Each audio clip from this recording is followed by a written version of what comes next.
Number 1، شک کرنا انسانی زندگی سے سکون کو ختم کر دیتا ہے۔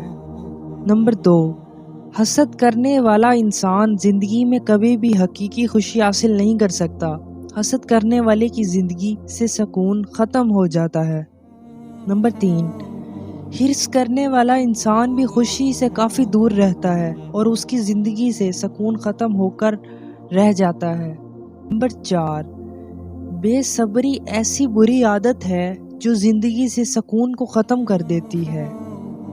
نمبر 5، اللہ تعالیٰ پر مکمل بھروسہ نہ کرنا۔ جو لوگ اللہ تعالیٰ پر مکمل بھروسہ نہیں رکھتے وہ سچی خوشی سے دور رہتے ہیں اور ایسے لوگوں کی زندگیوں کا سکون ختم ہو جاتا ہے۔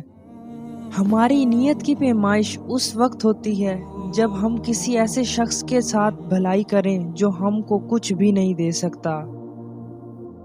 اللہ تعالیٰ ہم سب کو ان تمام بری عادتوں سے محفوظ رکھے، آمین۔